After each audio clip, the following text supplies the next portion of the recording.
Alright, so it's probably quite hard to hear me. I'm currently in the forward control and I'm just doing a little test before we get into this episode. I've got a sound level meter. Now I know these aren't super accurate, but it's more so I want to know what level it's at now, and then we're going to do a full sound deaden of the cab before we head on a trip down south.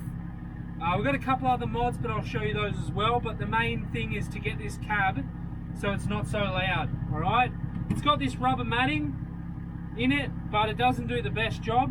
So we're going to do some sound deadening mat, and then we're going to do some level 2 and some car builder stuff on top. So yeah, so that's the plan for this episode. So I'm going to do a highway test, and then when we've got it all sound deadened, I'll do another highway test, and I'm going to compare the pair. Hopefully we can knock it down to a reasonable level. Alright, so that's sitting at idle there, and it's reading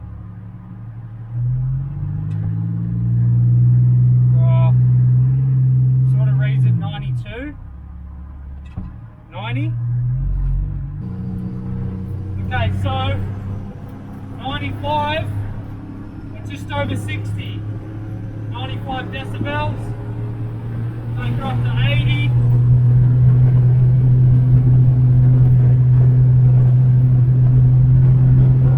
and that's just over 80, I'll go 50 here, and that's 91.4, 50 at 90 kilometers an hour. So it'd be interesting what how much it drops. So hopefully we can get 15 decibels less. That'd be a really, really good number.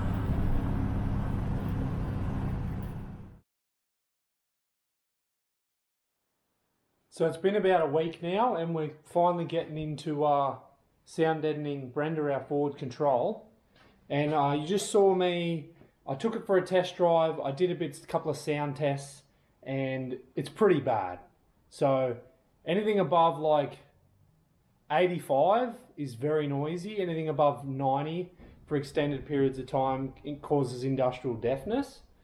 I had some heavyweight blankets that I basically put on top of the engine hatch and behind the seats, and that really helped reduce the noise. I had it about literally like maybe 300 mil thick, so I had plenty of blankets stuffed in there, and that made it to where it was bearable. If you drive it without that, it hurts your ears, so it's very bad.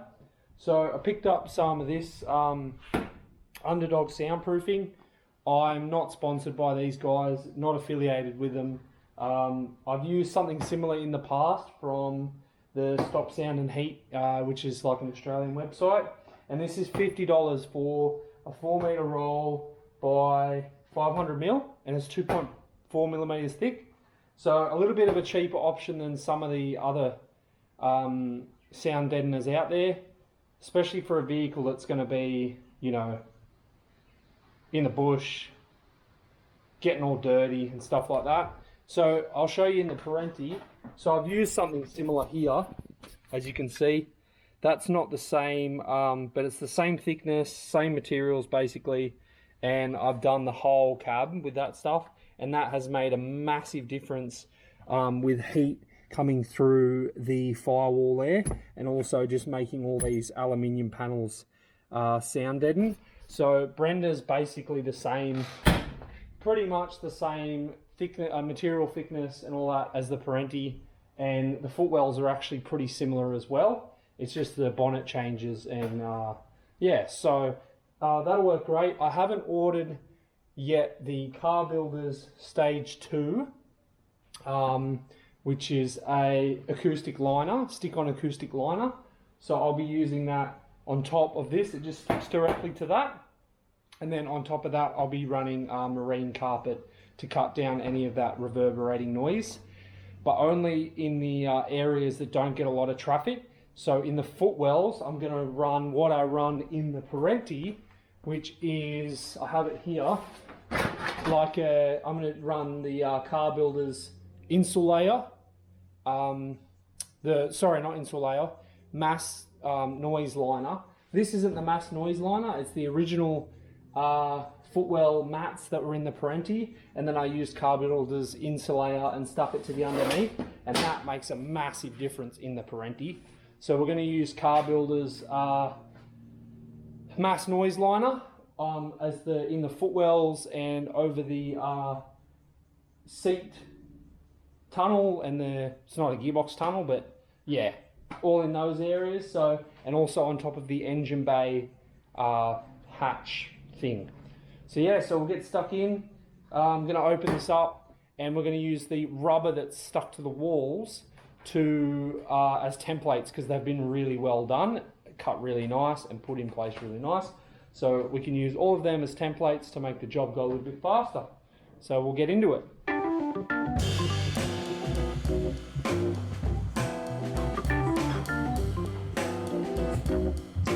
Oh, yeah. Now you're probably wondering what seats are in Brenda. Brenda has Ford Focus RS seats. Amazingly comfortable, fit really well in the Land Rover. The only thing I could say is that it would be good to have forward and back adjustment, but honestly you get used to it. So maybe a future upgrade for the Parenti. And these are fully engineered in Brenda. So everything on Brenda that's been modified is fully engineered and has all the papers to go with it. So that's it, Ford Focus RS seats.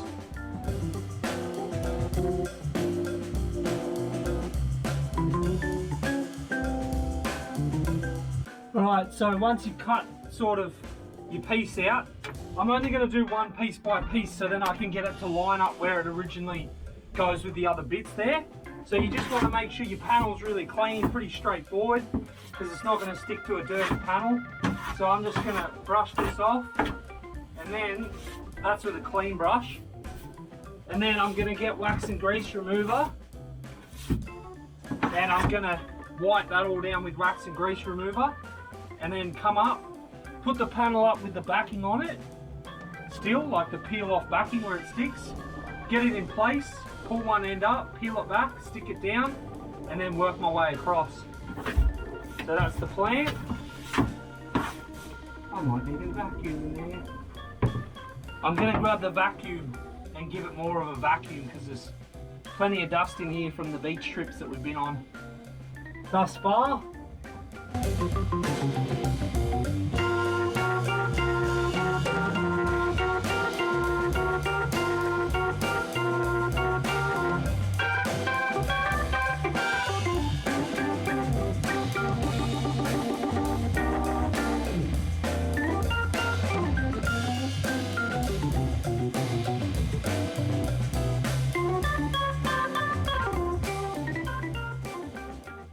So we're getting a fair bit of it done. It's obviously the same thing over and over again with what you just saw of me putting the back sections on. So I've done these little side sections next to the motor cover and on the other side as well over there. And I've got to do the floor. And I just thought I'd show you how, just while we're going through and doing some sound and editing, just show you sort of how Brenda's set up and some custom stuff that's done on it. So this is the air box here that sits behind the seat, and it just has a couple of screws and then the cover plate comes off, and it's running a Commodore panel filter. So I took that off, gave it a clean, checked underneath, and there's no dust that's gone past that panel filter.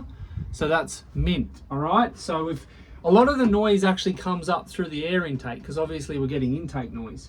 So what I've done is I've covered, I'll show you, bring you back over to the shed, all right? So I've put an extra seal underneath, just with some of that that stick-on sealing, weather seal stuff, and then I've put the sound deadening on top of the plate. So I've got one more to do, and then we'll chuck them on, and then I'm going to put, as I said before, I'm going to put that mass noise vinyl, mass noise liner, car builder's mass noise liner, and that one of those is going to sit on top of the airbox, so you can just pull it out, undo your screws, change your filter, and then another one on the other side, and then in the footwells, as I said before. So anyway, we'll get kicking on to the other plate that goes on top of the airbox, and then I'll update you where we're at.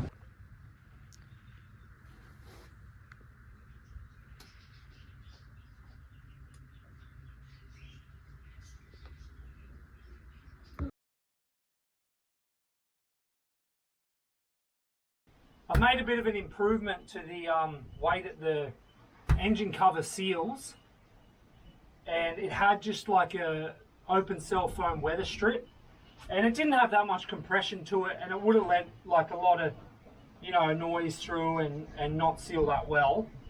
But it worked. But we've made a bit of an improvement. But I had to check that the seats fit in first, because it's lifted up the hatch, the cover hatch for the engine, the inspection hatch. So it lifted it up about maybe 5 mil. That's including the sound deadening I've put underneath, which has the foil on it to stop heat coming through, because there was a lot of heat coming through this inspection port.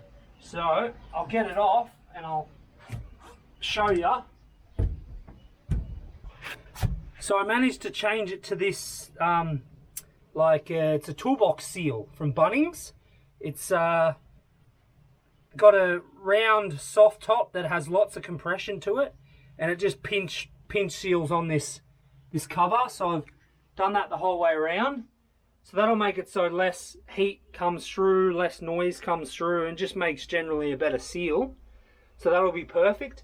And underneath I've put more of that Underdog sound proofing, which has the aluminium face on it to try and block a lot of the heat coming up from the 1HZ, because that's literally the motor right there sitting behind where we sit.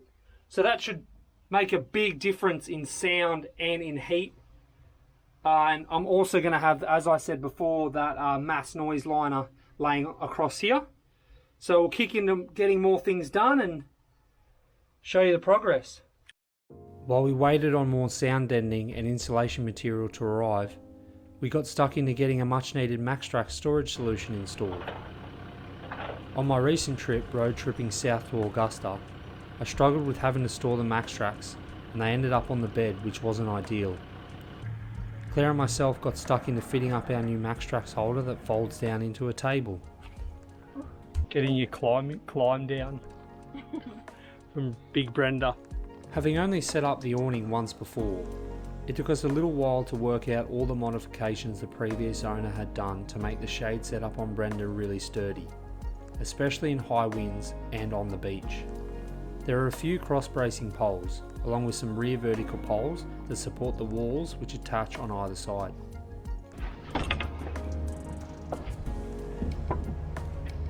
About there. Is that a decent height? Yeah, stand up next to it? That's okay, yeah, you could cook on that. We'll do whatever. Yeah. And that's a fucking fantastic height for me, I'll be honest with you. Might put you on the small table and I'll be doing stuff on this table.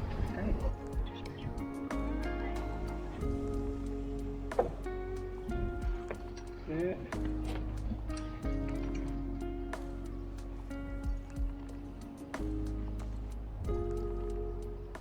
So we've measured up the holes, or 4 of the holes, and we're going to do the rest afterwards once we mount it on. And we've got the daunting task of drilling a hole in the side of Brenda. So we'll get into that and we'll get it mounted up, and then we'll drill the rest of the holes. Are you sure you want to do that? What? Drill into Brenda? Yeah, I know, it's pretty daunting. Anyway, here we go.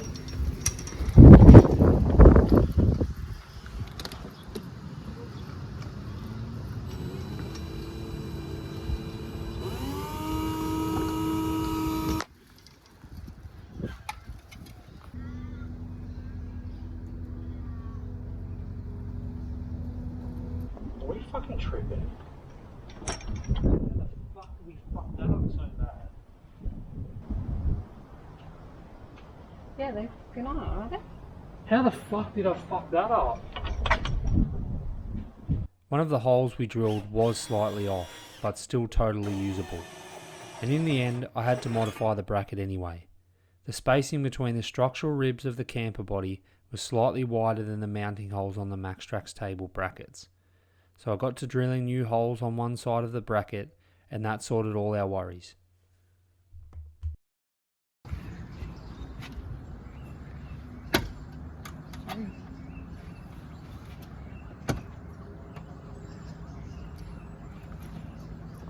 How good.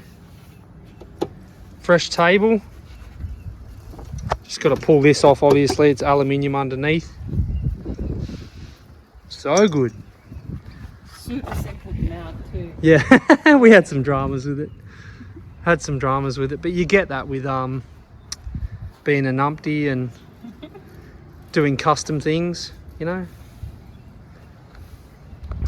So that's where we'll leave it for this one.